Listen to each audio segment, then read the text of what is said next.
tu vas me dire, mais quel rapport avec le podcast du jour? Mais je vais quand même te poser la question. Voilà, tu me Laure, fais peur. Qu'est-ce que tu vas me dire?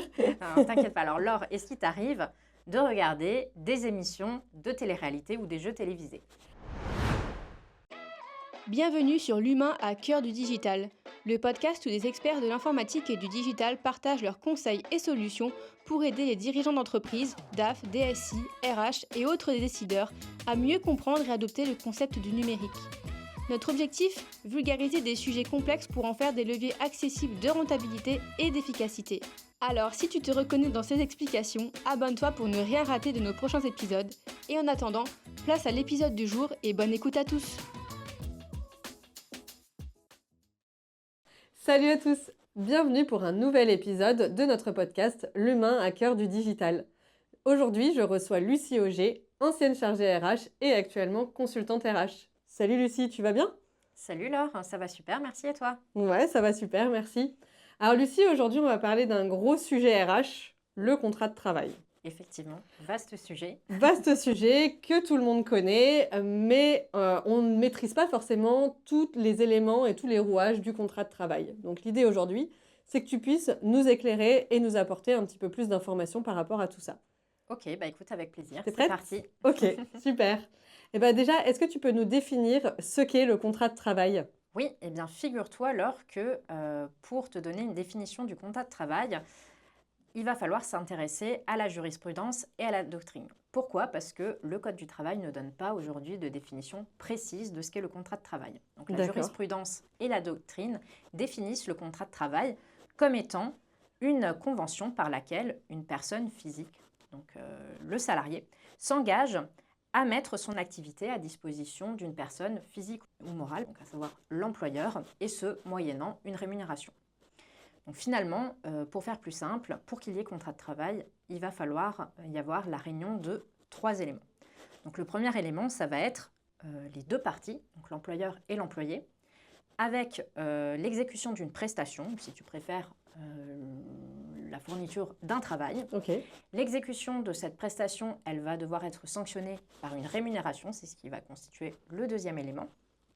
Et troisième élément, pour qu'il y ait reconnaissance du contrat de travail, il va falloir y avoir un lien de subordination.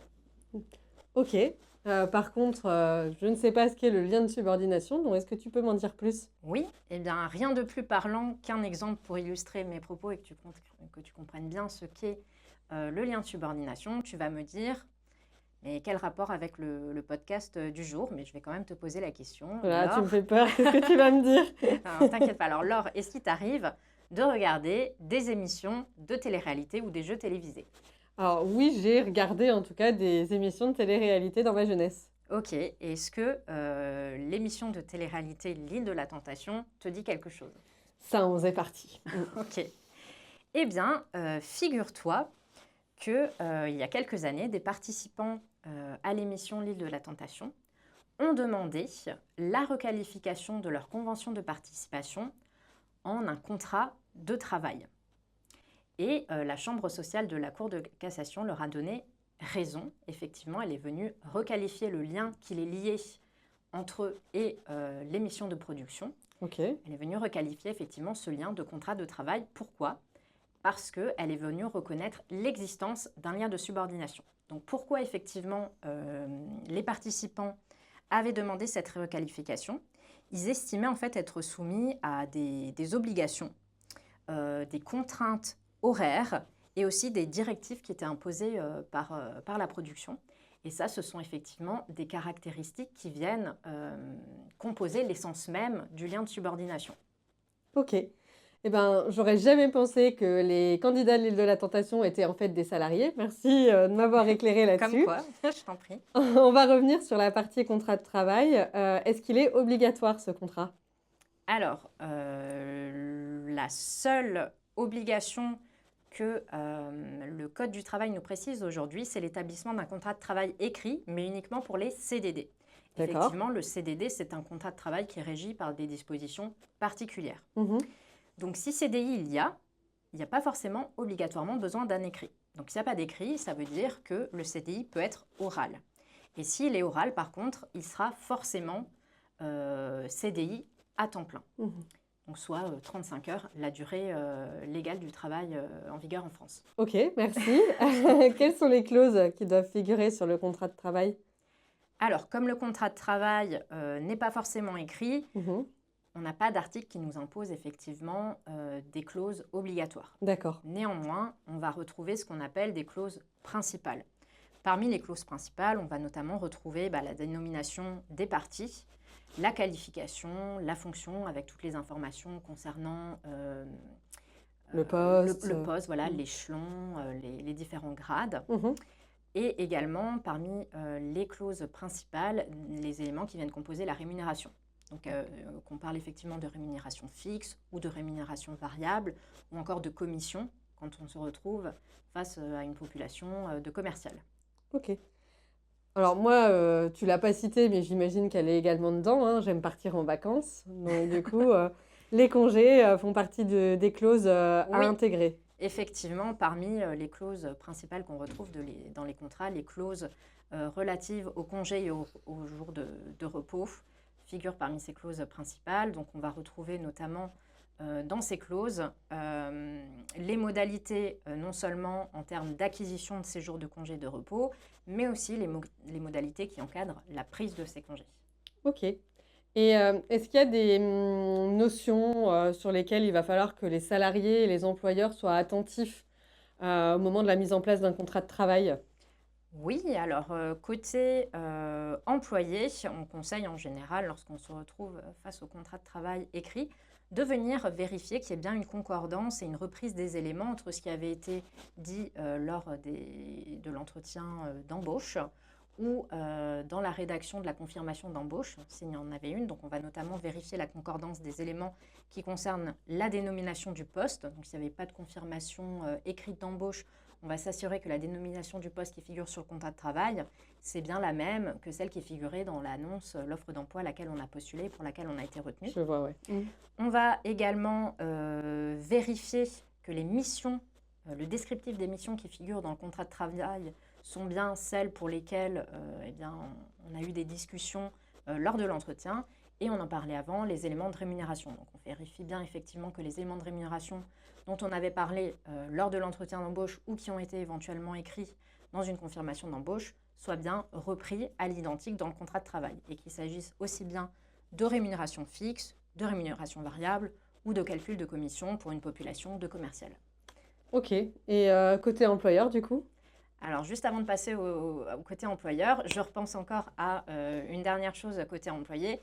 Bien entendu, une fois qu'on se retrouve face au contrat avec toutes les clauses qui le composent, on lit entièrement le contrat Tu de as travail. raison, j'aurais dû le préciser, mais en effet, il vaut mieux lire le Voilà. contrat de Et travail. ça ne vaut pas que dans le monde du travail. Pour n'importe quel contrat qu'on est amené à signer, que ce soit chez ta banque ou auprès d'un opérateur, on lit Oui. toujours effectivement le contrat. Donc parfois, il arrive effectivement, en tant que salarié, on se retrouve face à une multitude de clauses et parfois face à des éléments qui ne nous sont pas forcément familiers. Donc il n'y a jamais de mauvaise question. Là, on prend son téléphone, on vient toquer à la porte de son service RH et on demande effectivement des explications. Et le service RH sera effectivement toujours là pour y répondre et éclaircir effectivement les points qui ne seraient pas clairs.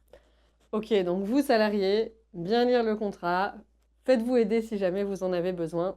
C'est les conseils que Lucie peut vous apporter. Voilà. Et côté employeur, du coup?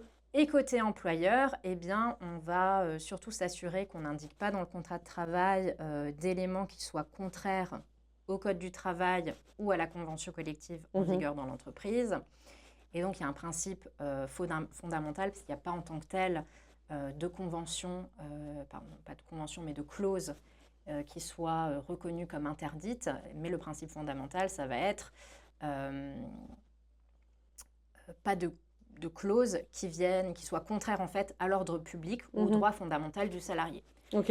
Je te donne un exemple. Si un jour un salarié voit apparaître dans son contrat de travail que en cas de grève, une sanction sera appliquée, là clairement c'est un red flag, c'est effectivement Interdit. Voilà, une mention qui est interdite puisque c'est un droit fondamental qui est donné, l'exercice du droit de grève. Ok, donc bien faire attention à ce genre de choses, que ce soit les employeurs mais également les salariés. C'est ça.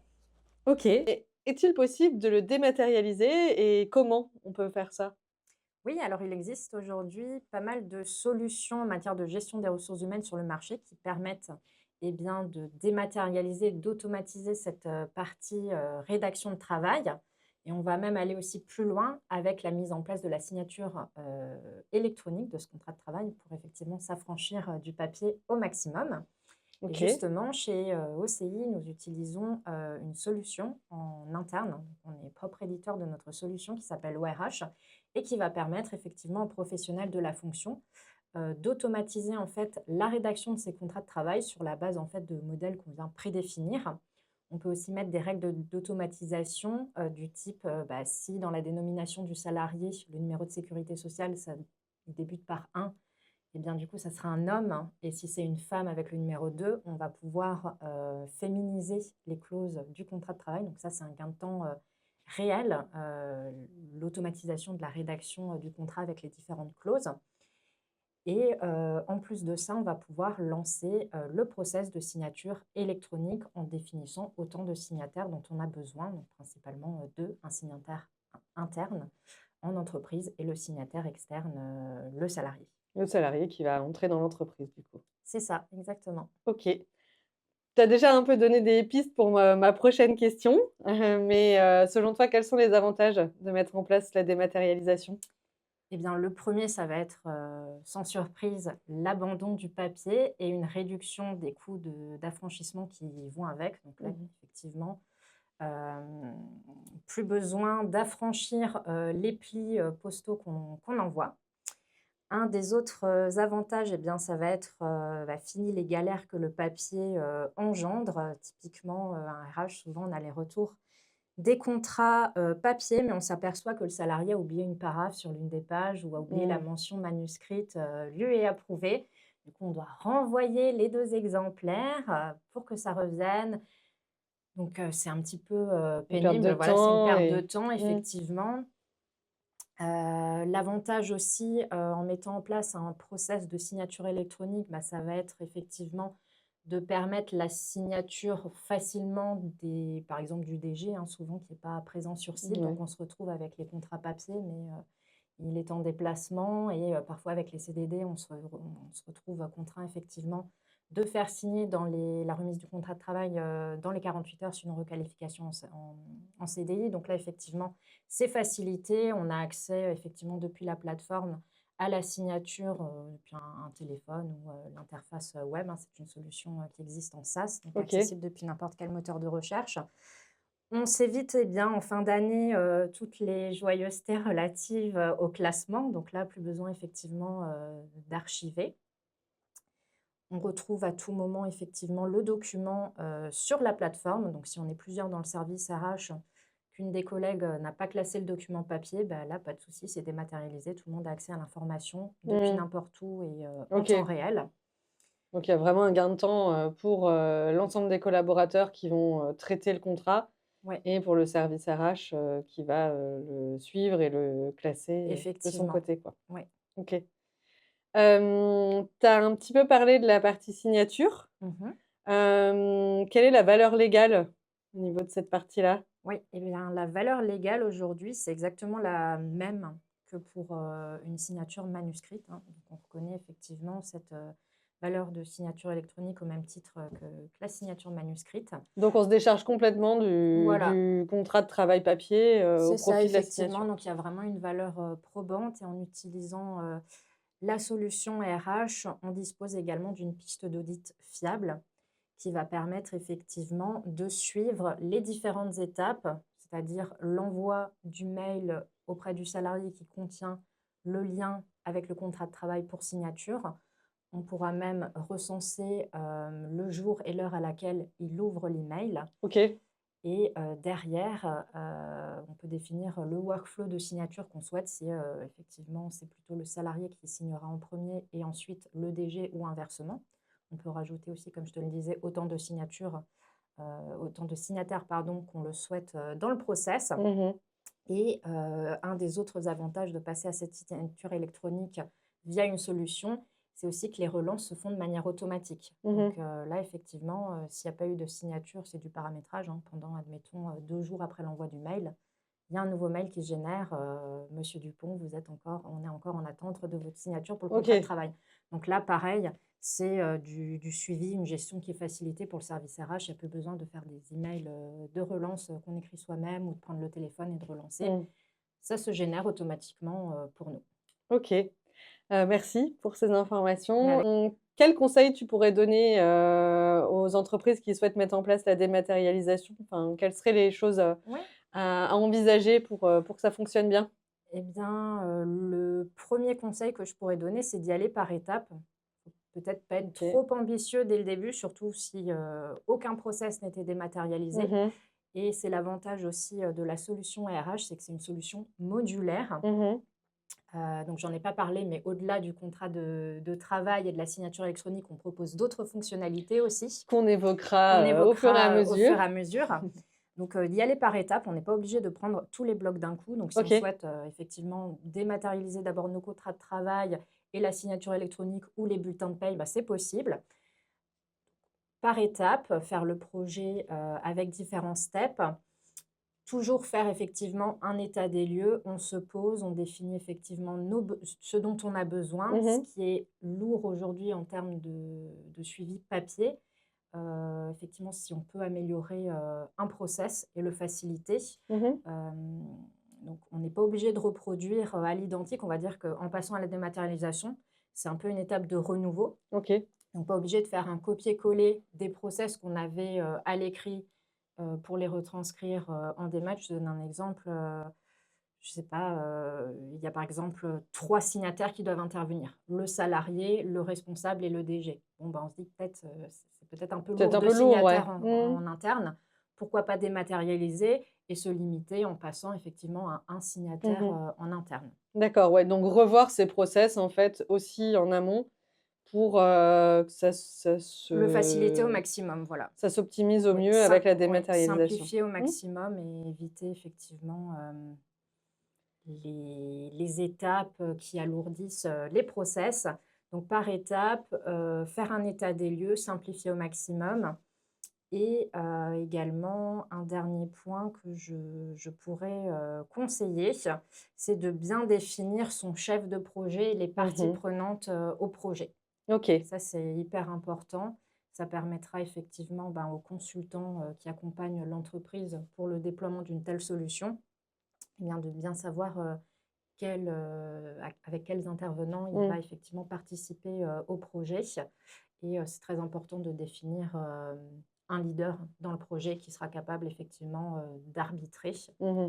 euh, sur les éventuelles fonctionnalités qu'on souhaite mettre en Et place qui ou remaniement. Ouais. et qui permettra, ensuite de pouvoir, accompagner ces équipes, au fur et à mesure, une fois que Voilà, la mise en place sera faite, c'est quoi. ça. Et Mmh. aussi bien communiquer en interne, puisque la clé, ça reste la communication. Ça, c'est sûr. Et effectivement, des évolutions sont, on va dire, mieux acceptées si on communique bien. On ne se retrouve pas du jour au lendemain, effectivement, en disant, bah voilà, avant c'était papier, maintenant c'est vous recevrez un mail et vous aurez le lien. Non, bien effectivement expliquer le process et puis l'amener vraiment comme un avantage. On Mmh. offre vraiment aux salariés des fonctionnalités nouvelles et dans l'air du temps.